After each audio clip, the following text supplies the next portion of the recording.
Good morning, afternoon, or evening, everybody, and welcome to Pangolin, the Conservation Podcast.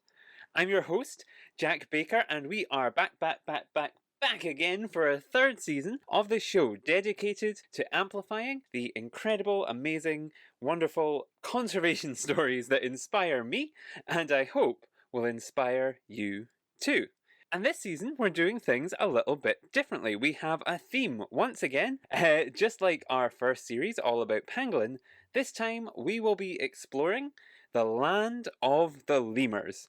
Now, that title is a bit of an exaggeration in a way because we are going to be talking about Madagascar, of course, the land of the lemurs, but we're also going to be touching on things far beyond lemurs. We're going to be looking at baobabs and tenrecs and hunting and health and tourism and education and all sorts of incredible, interesting, amazing topics with incredible, interesting, amazing people. And I'm so excited to get started and for you to hear all of the amazing things that we have coming up. Now, this first episode, I'm actually going to be interviewing Lucía Rodríguez Valverde, who is the director of the Lemur Conservation Network. She is going to be giving us an overview of what kind of work that they do to protect lemurs. She's going to be telling us a little bit about the kind of general situation in Madagascar for wildlife to kind of set up the series.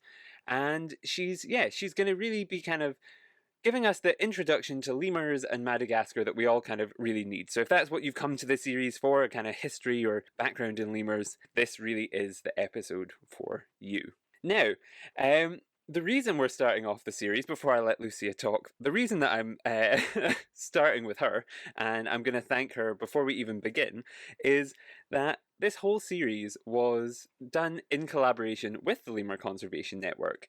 I emailed them about one episode and they came back to me with a suggestion to do a whole series, and they helped organise guests. And this little kind of one episode idea that I had, they helped grow into this fantastic, wonderful 12 episode long series. We're going to have episodes Mondays and Fridays for the next 6 weeks, and they're just, there's so much content in there that they've helped to coordinate, and they've brought people together from all over the world, from Canada and the United States and here in the UK, all the way to Madagascar, all over the place. We've got such amazing, wonderful things coming up for you. So yes, I should say, of course, thank you so much to them. They're incredible, and yeah, you can check out all of their information in the description of this episode, because really the whole series would not have happened without them. But yes, anyway, before I gush about them for the next 45 minutes or so, probably best to leave it there and let Lucia do the talking and tell you more about the fantastic organisation. So for now, I will kind of wrap it up by saying, make sure to subscribe to us on your podcast streaming service of choice, and also follow us on social media at Pangolin Podcast. And perhaps, most importantly, what I should say to you is thank you so much for joining us as we take our first steps into the land of the lemurs. Thank you.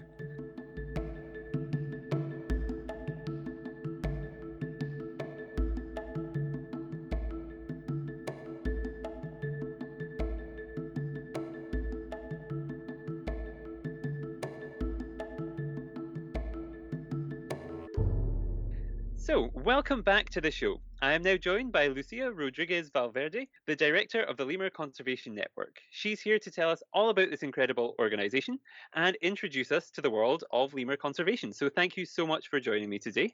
Hi, Jack. Thank you for having me here today. Thank you. And I guess the first thing I always like to do, just to get us started, is if you could introduce yourself to the listeners and tell them a little bit about yourself, your background. Sure. Hello, everyone. My name is Lucía Rodríguez Valverde. I was born and raised in Costa Rica, but I'm currently living in Cambridge in the United Kingdom. I am a conservation psychologist, and my experience has been kind of all over the place. A lot of community work and a lot of with endangered species. But I've been mostly working with lemurs since 2016. Amazing. That's really interesting. And actually something just before I was going to jump immediately onto the direct kind of your role in the Lemur Conservation Network, but something that I need to ask because it sounds very interesting. What exactly is a conservation psychologist? Does that involve? Well, So we have to think about conservation as a multidisciplinary field, right? If we just stick with ecologists and biologists making conservation work, we're losing sight of so many aspects and important element in conservation. It has to be multidisciplinary from economists, from a lot of social scientists. So when I say that I am a conservation psychologist, this means a lot of the human factor of conservation. It wouldn't work with humans and with communities and individuals into conservation. We're just doing half of the work, right? So we need social scientists that have the tools and the resources and the knowledge to know how to actually address these scenarios. And it can be from very different and levels of stakeholders, from doing community work to policymakers, and even in your own NGO and with your own staff. It's a resource that I use frequently. But people do ask me all the time, like, what do you do? Do you do therapy to lemurs? Like, no, no, I don't. I wish, but I don't. But yeah, we have to think about conservation of something much bigger than what it has been in the last 50 years. But it's coming up along, and now you see more social scientists and economists and even urban planning planners all over the place that are working in conservation. So that's a really exciting moment to be.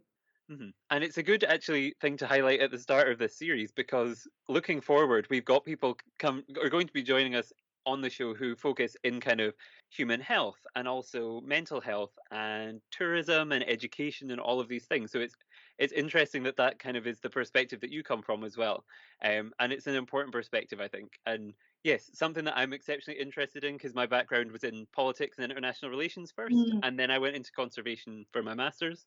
So it's really interesting to me.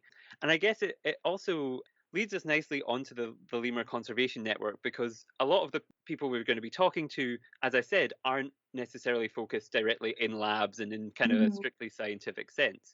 Could you give us a bit of an introduction to the Lemur Conservation Network more generally? What is it? And Sure. kind of, yeah, tell the listeners a little bit about it. Okay, so the Lemur Conservation Network, the LCN, was a project. It started as a project by the Madagascar section of the ICN Primate Specialist Group, and it was founded by Dr. Kim Roeder and Lynn Venard as a way to respond to the Lemur Action Plan in 2013. The project was founded in 2014 as an online funding guide and a platform where a lot of the actions needed in the Lemur Action Plan could be addressed. So it becomes a way to become a resource and a space of collaboration for different organizations doing lemur conservation work and actually try to enhance and showcase their work and to actually promote collaboration. We're happy to say that since January this year, we have become an NGO registered in the United States. So that's a really exciting time for us. So, what do we exactly do? Well, the Lemur Conservation Network is a network of different members, conservation organizations, zoos, research stations, a lot of different stakeholders, local actors that work for lemur conservation. So we really try just to enhance their work, showcase their work, try to channel donors, volunteers, and actually try to fill certain gaps that we feel and they tell us that they have. So, for Mhm. example, we're currently working on a SOS, a Save Our Species grant, where we're just training 8 local Malagasy NGOs on communication and conservation technology tools in order for them to actually have their own social media presence, for example, how to communicate effectively their work, and how from there they can actually get their own donations and their own volunteers and their own projects initiatives. So that has been really, really exciting. Also, we help with the coordination and the promotion of the World Lemur Day and the World Lemur Festival, which I'm sure we're going to talk more about that later on.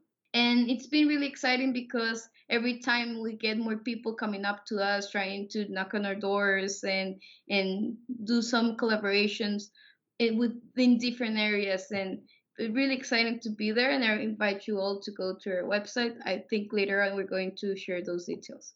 Yes, yes. We'll make sure and share all the details later. And for anyone who's interested now, I'll put the link in the description for this episode. So even while we're talking, you can be having a look through everything and looking at all of the pictures and stories and organizations that are involved because there's a lot on there. And you'll doing the research for this, you will, I can speak from experience, you will go down a rabbit hole because you start looking at one thing and then you find something else and then you'll find something else and that's something Yes. else, and it's just, yes, I end up Yeah, just a lot of my time looking at, I see one species of lemur, and the more species you look at and the more different types, the more bizarre and wonderful they get, and you end up just spending it quite is. a while going, why Yeah, is we it have like an that? active social media. We have active social media platforms because you have no idea how big the lemur fan base in the world is.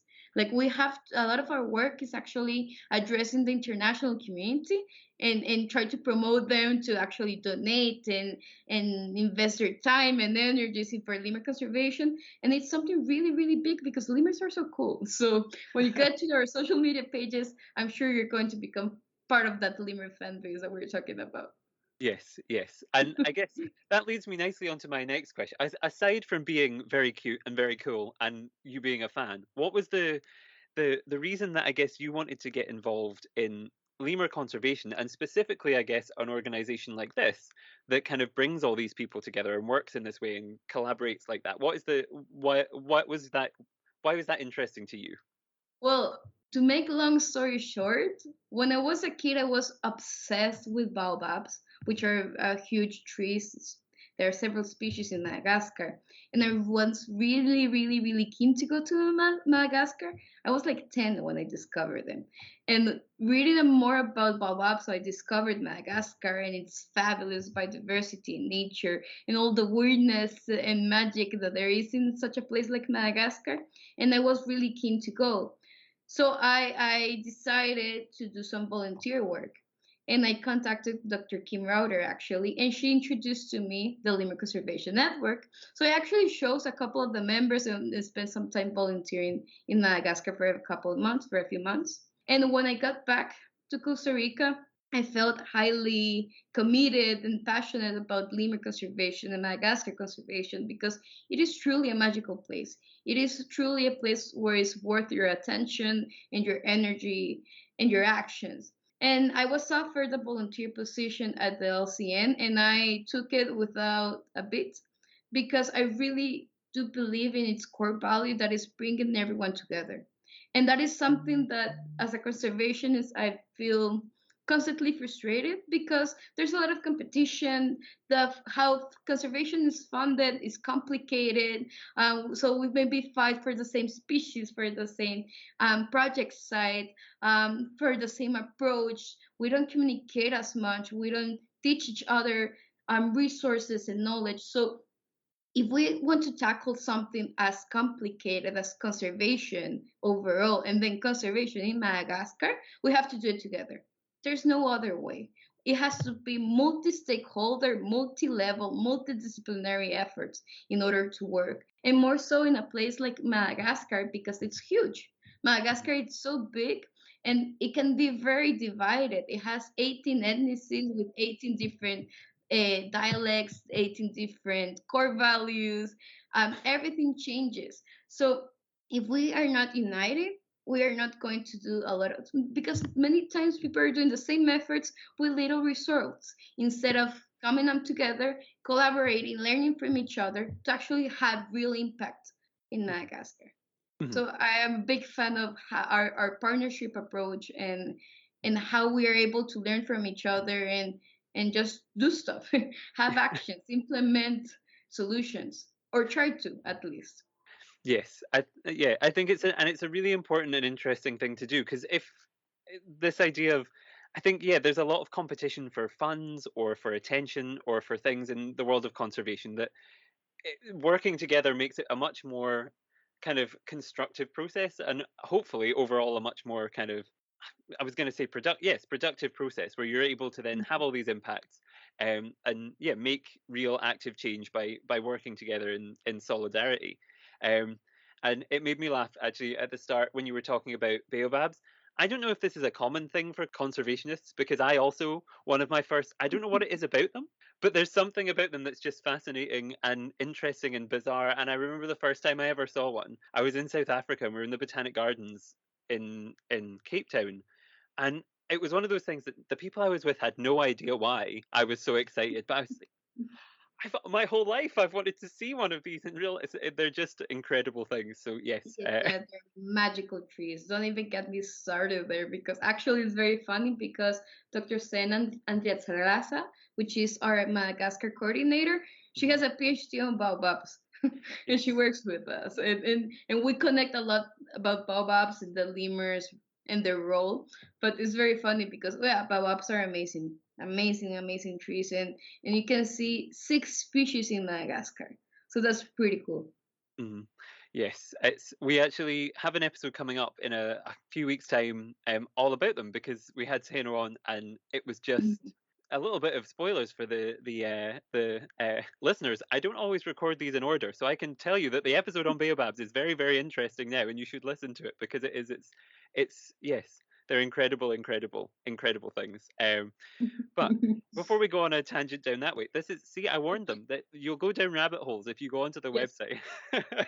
But before we go off on that tangent, I'll make them wait for that chat for a few more weeks. But I wondered, we've touched on it briefly, and we've kind of touched on why there's all these organizations kind of working together to save the wildlife of Madagascar and protect it and conserve it. But we haven't really touched on yet what the situation is in Madagascar and why this work is essential and why the collaboration is needed and things. So I wondered if you could tell the listeners a little bit about what is the situation kind of generally, maybe not specifically for lemurs, but just generally in Sure. Madagascar. What's the situation? Well, first to give you a little bit of context, Madagascar is huge. It's the fourth biggest island in the world. It is almost the size of Texas. I think people don't realize this as much. It is so big, and it geographically was isolated over 85 million years ago. So all of its evolution and all of its species, it's completely different. Like almost 90% of Madagascar's biodiversity is endemic. This means that they only exist in Madagascar. So it's actually pretty cool as a foreign because you're actually seeing everything new. I live in Costa Rica, which is a really high biodiverse country, but nothing is the same. Very few things are the same. So that for me is really interesting. It was very attractive. So it really changes in species and ecosystems. We can have from spiny forests with huge baobabs and ringtail lemurs eating from the cactus, just walking over the cactus, and then we have very heavy rainforests filled with vegetation and life. So it's really diverse and there's a lot of biological variety, which Hmm. it's always fun. And you can even see so many fossils and ancient species that were there. So, like historically, evolutionary, biodiversity wise, it's so interesting. It's so um, enormous just to look and to see and experience. Unfortunately, the situation with wildlife in Madagascar is pretty dire. Madagascar faces very strong threats that has an environmental and humanitarian crisis in Madagascar at the moment. We have threats of habitat loss and degradation from crops production, from slash and burn agriculture, from mining, from logging. There's also the pet trade, the bushmeat trade. Hmm. There's also climate change. Climate change is hitting really hard Madagascar. Hmm. Actually, at the moment in the south, droughts are driving over 1 million people to famine. So it's really hard. And this is something that just evidence and something that we want to tackle a lot as Lemur Conservation Network is to tackle the environmental crisis going on as a social crisis, as a humanitarian crisis. Because if we don't connect both of these, we're just playing one side of the story, right? We're just playing trying to tackle and address one side of the solution. So yes, it's and this is very important and significant, and this involves the world, not only Madagascar or Africa, because that level of endemism in Madagascar is so special that I personally believe we all have a certain responsibility to do something about Hmm. it. Mhm. Yes, I think it's something that's so rare and unique, and yes, and I think beyond even if I don't know why you would be listening to this series if you didn't love animals on some level, but even if you're interested more in the humanitarian side, there's so much work there that is important and goes on, and as you said about the famine and there's so much going on there that I think, yeah, we can all be involved in some way or another to try and make a difference and make it better. And it doesn't necessarily have to be. The more that I speak to people, the more I realize you don't have to be a scientist or a Mm, conservationist by career to make these changes and be involved. You can do things like listen to this show and tell everyone you know about these exactly. stories and spread the stories and yes, get as many people as you can thinking and talking about these things. And yeah, that can even start to make a difference. But yes, that's kind of a general overview, and we'll come back to kind of advice on perhaps specifically what people can do to help your work and the work in Madagascar. But if we could go before we go to advice and things, I wondered if we could get slightly more specific, because you are the Lemur Conservation Network. I wondered if we could talk about the situation for lemurs more specifically. Yes. And yes, could you tell us a little bit more about? I guess for anyone, I think they're very popular, but people might not know a lot about them. So could you just to start give us a little introduction to lemurs? What are lemurs for anyone who doesn't know? Well, lemurs are so freaking interesting. And I might geek out a bit here. I think it's evident that I'm kind of a geek with lemurs. But as you said, like when you started just going through our website and social media and you see every species, it's more and more interesting every time you go there. And it's because there's such a variety of lemur species and they're all so different with size, behavior, everything. So, for starters, do you know that lemurs are the oldest world primates in the world? Like, their story started 17 million years ago. There were lemurs roaming across Africa with dinosaurs at the same time. That is super cool. I did not know that. I've recorded Yes, I've recorded a whole podcast series about lemurs, yes. and I didn't know that. That's incredible. That's It is incredible. yeah. So they're estimated around 112 lemur species divided into five families. But there is record of at least, I might be wrong with this number, but uh, there's record about eight extinct lemurs that we have found fossils around Madagascar. There was one that was the size of a gorilla. Yes, and so it's really really cool to see. There's a bunch of extinct animals in Madagascar that were so cool, but 2,000 years ago, when humans got into Ireland, they disappeared. That's what theory says. We are not sure, right? It's very difficult to have the exact sign of this. But they're really, really cool and they're very different. So, for example, the smallest lemur species, the Madame Bird mouse lemur, and it can weigh up to 30 grams. And then the biggest lemur species, the Indri, that can weigh up like 9.5 kilograms. So they're so different. Some, instead of walking, they kind of dance around, which are the shifakas. Others are nocturnal. Some are catamero. Many lemur species are female dominant. So you're never getting bored with lemurs. Never, never, never. It's very cool, and you always like I always have like certain seasons. This season really focus on this species, and then I discover this and that about this other, so I get obsessed with the other one, and it's pretty cool. You have more than 100 species to kick around, so That's the thing is that yes, whenever you think you've seen the one that is the most interesting or the most beautiful or the most whatever, you then find another one that you're kind of like, now this is my favorite. It's a real it's and it changes daily for me, I think. And I can see why, yes, it's something that you would be passionate about because there are so many things and they're just yes, incredible, wonderful, important things, and so diverse. And my next question, I think, is now going to be a difficult one, and I think I know the answer because there are 100 species, so they must do 112 different species. So they must do a lot of different things. And my next question was going to be, what is the importance of lemurs in a kind of ecological sense? But I guess they fill so many different roles. That's kind of a hard question to answer. I mean, in a nutshell, we just have to consider that we are all connected Yeah. and it's an ecosystem, right? And that every species has a role. So when one piece of the puzzle is out, the puzzle won't be complete or will have certain adaptations later on that cannot benefit the overall ecological well-being. So Mhm. it's the same goes with lemurs. So for example, one of the things that are very important and makes them such an important role in ecologically speaking is that there are seed dispersers and pollinators. So they're dispersing seeds and pollen all over the area. maintaining and growing forests. So, in order to have oxygen production, food production, we need healthy forests. And in order to have healthy forests, we need vital species such as lemurs to do actually the work. So, you can actually connect the importance of a lemur to climate change and to human well being.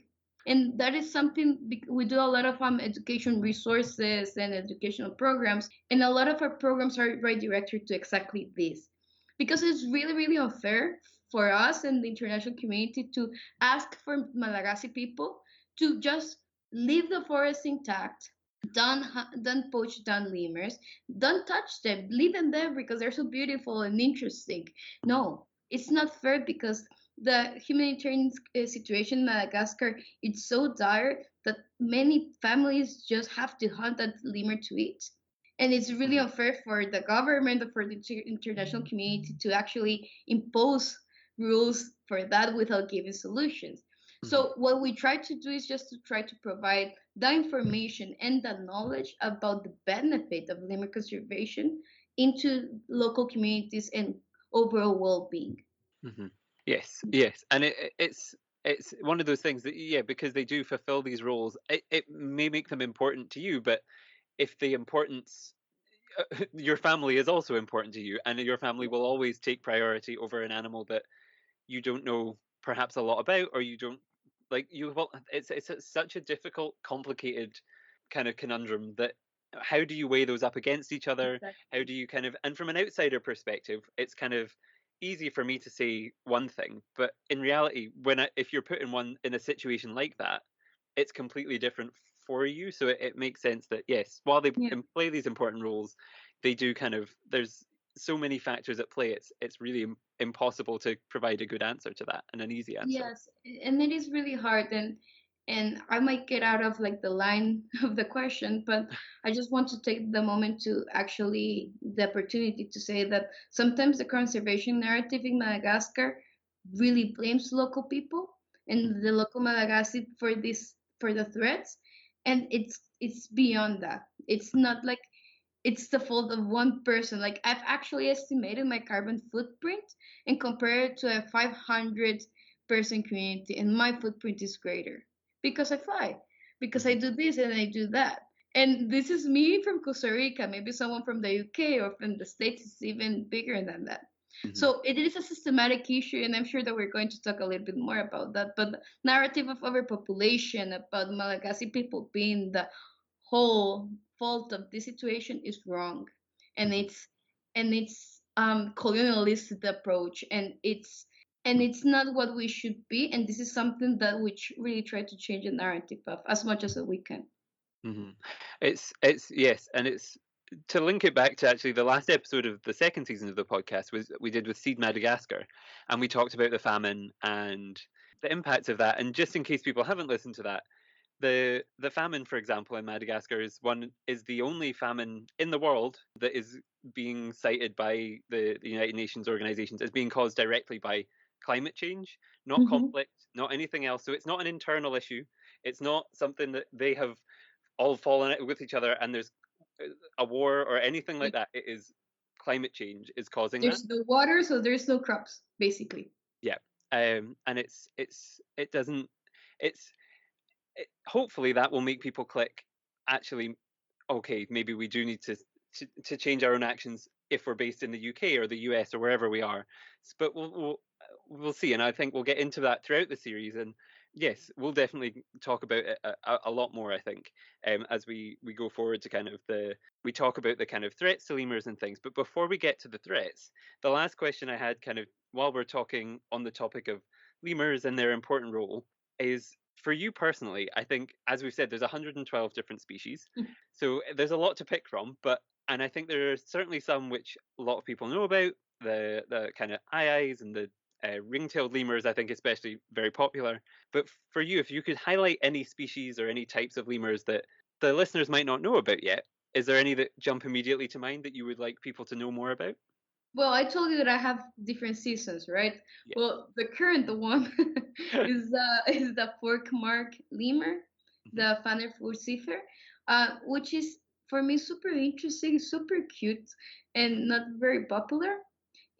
It's from the to try to describe it. I actually recommend everybody to Google it, so my description won't be that bad. But it's kind of looks like a squirrel, but no, it's brownish and it has like a fork all over the body. But they're really really cool, and they have little things such as they actually mate for life, and they actually create like a nest in a tree that becomes like their lifelong house and home. So researchers that follow them actually know exactly where they are, and this is pretty rare, unless someone take down the tree, right?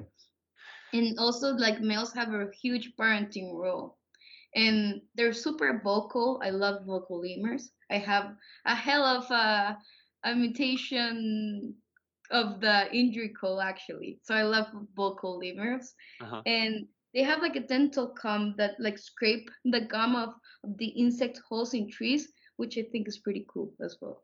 Mhm. That's yes, and something that I think we should all be trying to. That's my aim for the series is to get as many people as we can to appreciate as many different types of animals as we Yes.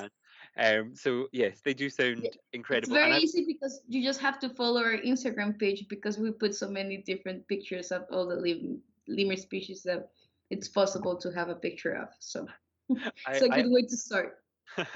I understand the problem because having a show called Pangolin and doing a whole series about pangolin, when you try and describe a pangolin to someone and they look at you like so they're like, is it a lizard? Is it no? Is it a this? Is it no? It's not an armadillo either, but it's like an armadillo, but it's not.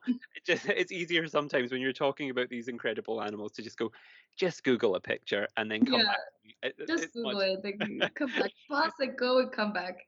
yes. So yes, that's fascinating. Thank you so much for that. And now, yes, we've kind of touched on it throughout your previous answers, and I think now it's time to shift more directly onto kind of tackling the threats that lemurs face and that wildlife and people face. I guess in Madagascar, some of those issues. And kind of doing my research for this, I looked at the IUCN website. Always a good resource for when I'm coming up with questions because they have so much on there. But yes, for lemurs, they kind of say that the biggest threats for lemurs are slash and burn agriculture, illegal logging, hunting, and keeping lemurs as pets, all of which you've mentioned. And throughout the series, we have people coming on to talk about some of these issues in a lot more detail. But I wondered for you, kind of in this introductory episode, and to get people started with your kind of thoughts, what would you consider to be the greatest threat to lemurs now? Okay, well, first of all, I'm super glad about this platform that you gave throughout the series to a lot of Malagasy people coming up to the show and actually talk with them because as a Vasa, how Malagasy people refer to foreigners, um, it is not fair or completely accurate to me talking about these threats such as this because I'm not currently living there. I'm not currently being directed by them. I have certain knowledge, certain experience with the threats. Hmm. So it's much easier to get a real response from people in Madagascar because they actually know what the problem really is and what are the solutions. So I Hmm. really encourage the listeners of this podcast to really make extra attention to these Malagasy voices because they are the really ones that we've been listening to. Hmm. As for what's the biggest threat for me, I would say that yes, all of the threats are really significant and direct and they're important. The pet trade is real. Um, Habitat loss is something really, really important in Madagascar that's going on. It's really dangerous for some. I know forests 5 years ago that they're not there anymore. And that's for me is really, really shocking to see. Hmm. But all of we have to really think about the underlining threats that we have as a society, as a world. We have structural and systematic problems that we're not putting nature and the human well-being in the heart of our decision making, and how our economic systems are driven to benefit, unfortunately, too few. And that's a huge problem because from here it's where everything else is driven. So if we're not addressing these systematic issues, if we're not changing the refocus of how we're seeing our economy, how we value economy, how we value the ecosystem, like ecosystem services, mental health, community well-being, we're not going to be able to address in habitat loss, or we're not going to be addressing climate change as we want to, because we have all of this opposing force that is so huge and so powerful. So this is one of the things that I see as it has potential and it's an advantage from COVID-19, Hmm. because with COVID-19 all of the threats in Madagascar has just enhanced and become bigger and stronger. Hmm. So I try to be an optimistic, and I try to see as COVID-19 as a way for us in the world to just step back, do a reset, and actually consider what is important and what is coming on along the line, and we don't change dramatically how we live. Hmm. Because when we're tackling this, if we're changing our intentions and our focus and our purpose, it's going to be much more manageable and achievable to actually address to habitat loss, to actually address climate change. Hmm. Yes, yes, Yeah. and it's one of yes, it's one of those things that it shouldn't have taken a pandemic for us to realize this, but if it Yes. takes a pandemic for us to realize this, that might in fact be a good thing that people reset, reprioritize what's important, and reconnect with nature, reconnect with these things, and reconnect with one another as well, which I think is Yes. because And actually work together and confront these 100 companies that are driving our carbon emissions to the roof, for example. yeah. Let's do pressure to our local governments and actually ask for solutions, and use our natural resources in a smart and strategic way, and not as if they are renewable, because we know that they're not. So we have to be a stronger actor as an our citizen role and do pressure when it has to be done. Mhm. That's yes, and it's something that I think we can all do. It doesn't. I think a lot of people, as soon they kind of check out when they think, "Oh well, it's just me. I can't make a difference if it's just me." But if there's 100 people saying, "Oh, it's just me," or 1,000 people, or 100,000 people all just sitting there saying, "Well, it doesn't make a difference if just me, or if it's just me that acts." That's a lot of people. So if you do these things and Yeah. you try and act and, as you say, take on these companies and things, everyone we look at and admire in the world of conservation, they're just one person. So what is the difference between, I don't know, Greta Thunberg and you? I mean, she has managed to get the platform because she's an exceptionally hard worker, but that she could have been any girl from anywhere in the world could have stood up and said those things, and it doesn't necessarily. Yeah, she Yeah. made a decision and act upon it. It's as Yes, simple as exactly. Yes, you summarized it much better than I could. So that's um, so yeah. So it's yeah one of those things that yeah we can all do our bit, and hopefully we can yeah push these things forward.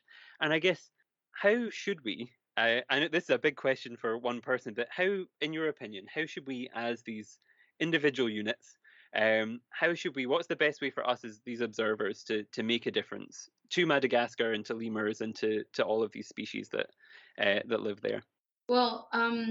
As you said, first of all, we should be talking more about this, geeking out a little bit more on lemurs and their important role in their ecosystems and into human well-being and to global biological importance and value. Hmm. We have to talk more about this. Actually, support organizations that are doing really hard work and smart work. And even though with COVID and all the different limitations that they've been having, they haven't stopped working. Hmm. Actually, support local empowerments in Madagascar. COVID-19 has hit really, really hard. So, for example, ecotourism is almost non existent in the moment, borders are closed. So, for example, the Association of Guides from Andasive, a lot of the conservation success of Andasive comes from this association of guides, because there are local people that just came together and said, like, let's do this well. We have the potential to be an ecotourism spot, and it has become. But without tourists, it's more complicated. It's just harder to actually do the work. So there's a bunch of fundraising campaigns, and I invite you all to donate, to donate to the Lemur Conservation Network and to our members. We'll have all that information in our website. We also have a how to help section Hmm. that has a lot more options and more information about how you can do it. Also, be very smart when you're a tourist especially when borders open up. If you go to a hotel and there's a pet lemur, don't go and say why you're leaving. Hmm. The same with the restaurants and stuff like that. Don't take pictures with lemurs, please, on your shoulders. That's not good. And I will say that don't please do it with primates because that's a like a global issue. Having your picture taken with with a lemur on your shoulder has direct negative impacts and a direct connection to the pet trade. And there's our studies that are backing up this. And also there is the potential transmission of diseases, and after COVID, I think we all should be more intelligent about this. um, but yeah, there's a bunch of ways where you can actually do work, and as I said before, have your voice heard and pressure your governments to actually make the correct decisions and take nature into consideration when they're making all the decision making and all the important structures that we're living off. Hmm. So be an active citizen, be an active actor of conservation. You don't have to be an ecologist. We're a internationalist and a psychologist here trying to do the work. We all have a space here, and just be up on it and take this space and take it in your hands and do something. And there's a lot of ways you can do it. Hmm. Yes, and it's yeah, it's whether it's writing or drawing or creating art or music, there's always something that you can do. Whether it's yeah, and it's interesting and fascinating, and it's yes, I think really really good advice that we can all be involved, and even if it is just casting a vote or making your Exactly. political voice, your kind of political opinion known on these things, Yeah, also so exactly. important. Because I know it's a matter of privilege to be able to go to Madagascar and volunteer, for example. So Yeah. we cannot ask that.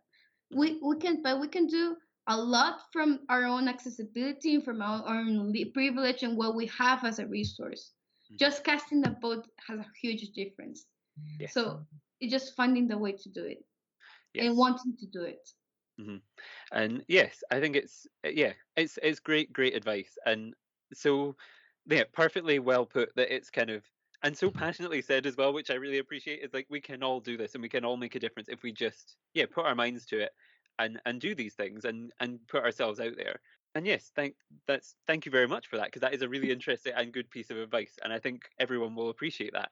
uh, Kind of bringing it back, we kind of focused on the kind of what you can do and the animals that are there, and we've kind of talked about all of this. But I wanted to talk for you personally. I guess having done a lot of this work and having made and actively fighting for these changes, it must be incredibly rewarding as well. It can be hard and it can be difficult, but I think in conservation it's important we remember a lot of the time the good things and the positive things that come out of these struggles. And I wondered what some of the most rewarding moments perhaps for you were that have come out of this kind of journey that you've been on.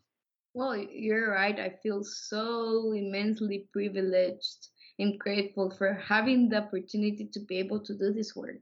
Not only because the LCN team is great, so Lynn and Sen are and I were basically the core of the NGO, Hmm. but we have such an amazing team of volunteers, and LCN has always have incredible friends that help us support us and guide us throughout the line. So it's I feel really grateful and privileged to be working alongside such incredible people, such smart people, and passionate and committed to the cause. So that is really motivating and something I'm really grateful of. Also, I had the opportunity to work and get to know our different members, and this is something really interesting because I'm learning from different approaches from different lemur species, from the communities, from different local leaders. It's been a huge learning experience, and I'm Hmm. really grateful for that.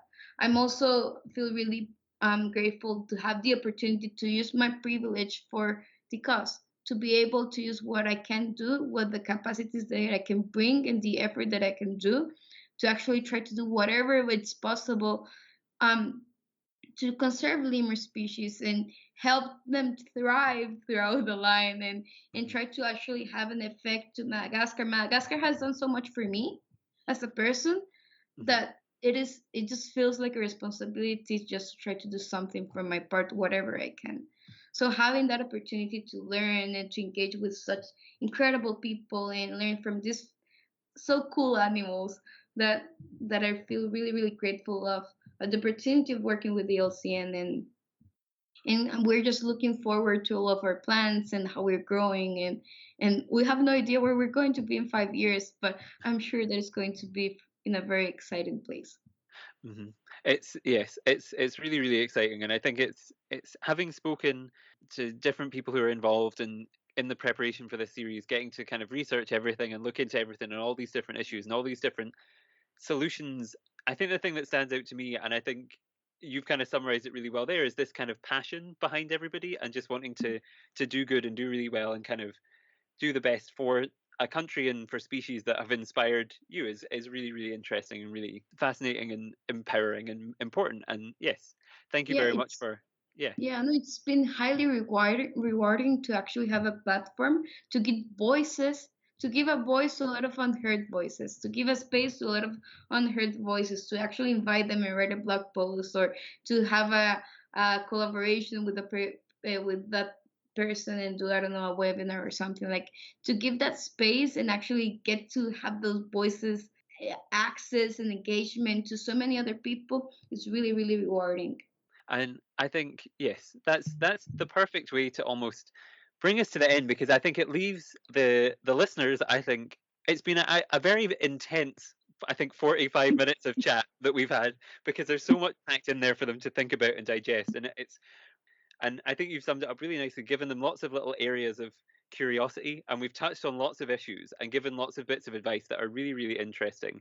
And I think we've got them hopefully excited for the future. If they're listening and kind of want to learn more about anything we've talked about, or want to do more, or want to kind of follow your work, we've got the episodes coming up with all of the different aspects that we'll go into a bit deeper. But I also wanted to ask you, especially given your last answer, where can people go if they want to follow the Lemur Conservation Network and their work and everything that you do? Where can we go? So it's www.lemurconservationnetwork.org, and then we have, you can find us in Facebook, social media, Instagram and Twitter as Lemur Conservation Network. We have a very active science communication team that it's doing incredible work. So a big shout out to them. um, so we really try to share and showcase our members' work, to have a little bit more of education and awareness on lemurs, what's going on. And in our website, you can find more information about our members, about lemur conservation. We have a bunch of blogs that talks about various of topics. Even if you're considering going to Madagascar when the borders are opening up, we have resources to help you start planning your trip. There's also a shop section where you can actually buy something that our members try to sell in order for their own work. We have also our donation information on our website. And there's also the very important how to help section, which I really encourage you all to just go and check it out.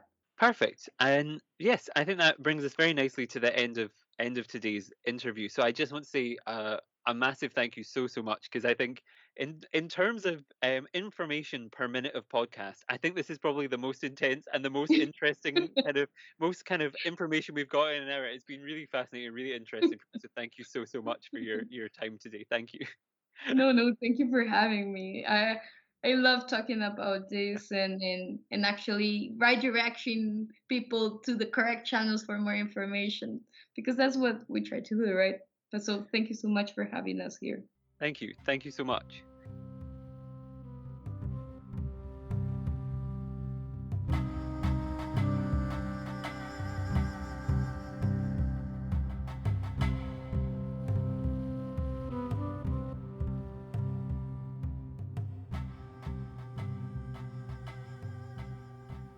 And welcome back. Thank you so much for listening to the first episode of our new series. I am so incredibly grateful to you for listening, to Lucia for her time, and to the Lemur Conservation Network for all of the incredible work that they do. I am so happy with this first episode and this first introduction, and I'm so excited for you to hear more about the lemurs and all of the other work that the Lemur Conservation Network is involved in. The series, I think, is going to be so incredibly interesting, and as we've touched on with baobabs, and we've had hints of tourism, and we've had hints of all sorts of other themes that are going to be coming up throughout the show. I'm so excited for you to get to hear them. Yes, thank you so much for listening to this first episode. If we've got some key takeaways, I suppose, we've got to think about some of the advice that Lucia gave. Think about writing to your governments, doing your small part to make the world this healthier, happier, more wonderful place to be. And yes, spread the stories of conservation and yeah, just go out into the world and try and make it just that little bit better. For her, for the lemurs, for me, for everyone, that would be amazing. Um, but yes, that brings us, sadly, to the end of the first episode of season 3. Can't believe I'm saying that already. I can't wait for you to hear the rest of the series, so make sure to subscribe to us on your podcast streaming service of choice, whether that's Apple or Spotify or anywhere else. Make sure to subscribe to us on there. You can also check us out on social media at Pangolin Podcast. We're on Instagram, Twitter, Facebook, LinkedIn, all over the place, and I'll put links to all of those and to all of the stuff that we talked about with Lucia in the description of this episode, so make sure to check that out. So yes, all that remains is to say goodbye and to give you a little preview of what we're going to be doing on next week's show. Well, on Friday's show, in fact. On Friday's show, we are going to have an introduction to Ranamafana, which is a national park in Madagascar that is filled with incredible species and amazing people and amazing organisations. And that's going to be given to us by the lovely Jessie Jordan, with a little bit of input from a couple of her colleagues as well, but mainly Jessie for this first interaction with them. And yes, I'm excited for you to hear it because a couple episodes will be focused around Ranamafana National Park, and this is the perfect kind of little short introduction for you for them. So that will be the next episode of the show, and I can't wait for you to hear it. Anyway, that is us wrapping up for today. So, yes, that brings us to the end of the show, and when we kicked off season 2, I had a bit of a problem because I didn't have an outro anymore. I used to say Plight of the Pangolin, and I used to say all these things, and I just had to start saying goodbye, but this time I finally have another outro that works, so that is perfect. So, thank you all so much for listening, and I hope you've enjoyed our first step into the land of the lemurs. Goodbye!